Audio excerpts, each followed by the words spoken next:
We have Ms. Anne-Marie Lizin with us today. She has been the former honorary president of the Belgian Senate, and she has been a very active voice in the European Union.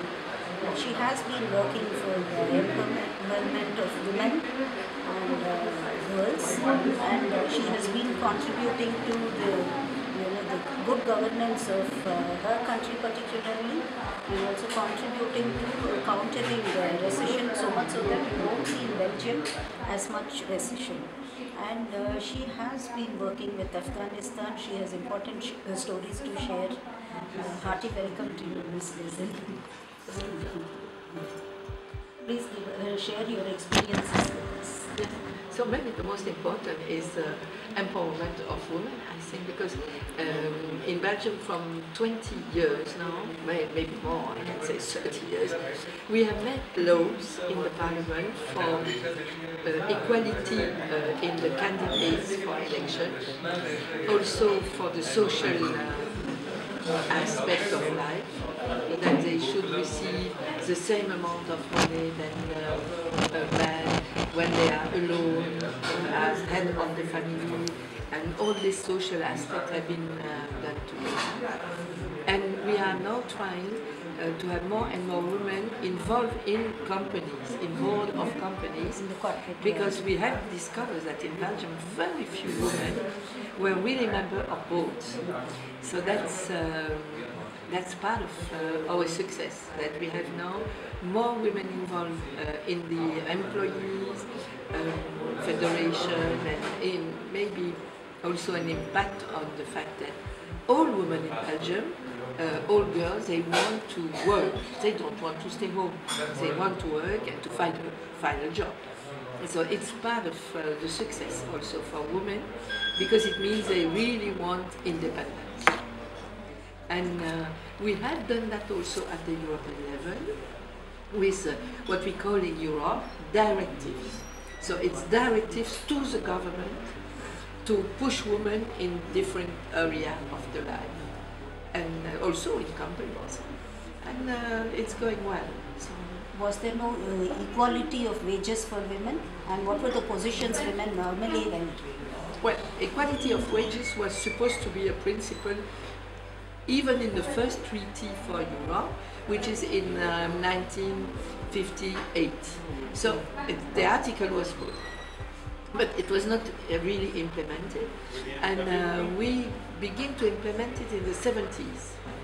At the time, it was the first big UN women meeting in Mexico, the first one. Then after we have at Nairobi, we have at Beijing meeting, a conference on women, and now we have some New York conference. It's a long story, equality between men and women, and India is part of it from the beginning, because we always see in India that women are free of speech, free of having a job, of being really involved in their career also, which is very important. In fact, in India we used to, world over it is true, women have to work twice as hard as men to be considered half as good. But yes, right. Things are changing. But then share some of the Afghan experiences with us, because like Malala, yes, and freedom of speech. What has been your experience? Yeah. So we have had a lot of ability, of also subsidies to help school for women in Afghanistan after the Taliban were defeated. So it means after December 2011 and 2001. So we came with schools, also with the Council for Women of Belgium, I was chairing at that time, sent buses for girls to go to school, because the family, even with the Taliban defeated, they were afraid to let their young girls going in the streets in Kabul, of course in Kandahar. And so that created the possibility of speaking to women. And when the discussion with the constitution began, it was really good, because at that time we had had the possibility of pushing parliamentarian women to be elected. So that was also a success. What has been your experience visiting Bangalore and this conference, the Corporate Culture and Spirituality Conference? So, in Europe, there is no very often discussion about India in the media because the country has a reputation to go well, grow up, and so they don't do specific things. We have had these last weeks a lot of information about the rain in Delhi because this was something that moved everybody, and everybody in Europe find that the reaction of the Indian population was so good, so strong, and it was really, we were proud of India, not only Indian women, India, to have done all that. And that's why we were speaking about Malala. Malala is in the UK now, and she is trying to rebuild her voice to be able to speak also, to continue to convince people about this question of education, because equality is the basis, but education, if you don't have the structure for education, you cannot do that from the sky. You have to have a program to know what sort of science you will teach and what is really the program of teaching. You cannot just teach Quran. It's not possible. This sort of thing should be done in another space, not in science education. Finally, in the European Union, France only recently, last week, has passed a legislation that women can wear pants when they go out to work and so on. It was always dresses and skirts. So, I mean, as a high-level woman achiever in a man's world, as it were, what is the kind of, looking back, your take and your satisfaction in your?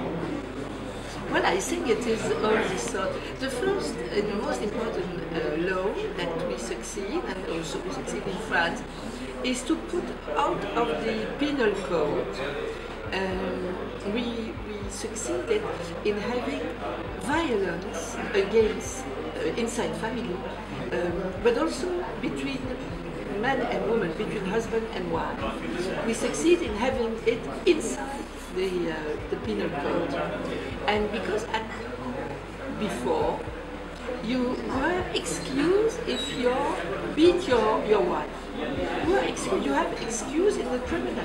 So that's stupid. That was a long old rules, and I have done the law to change that, and I have changed it in France, in most of the European countries now. And so we are satisfied with this fight against violence, because it's not a question of only Muslim. Some of the extremist Muslims, they find an article of the Quran saying you can beat your wife. Okay. It's bad, and you can find another place in the Quran, if you want, to say that it is not good. So we forget about all this sort of it is good, it is not good because of this article of the Quran. We say you cannot. This is forbidden. And then if you do it, you go to tribunal and to court. And that's part of what we have succeeded. But still now, we still have to continue on violence, because violence is something you have to overcome in any individual, because any individual could have a violent attitude, and this is why it is so important what you do for such a huge country with a huge population, to explain that violence is wrong.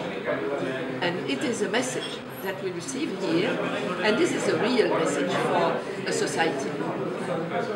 Finally, would you like to give a message to the youngsters who are future managers? What is the message you would like to give them?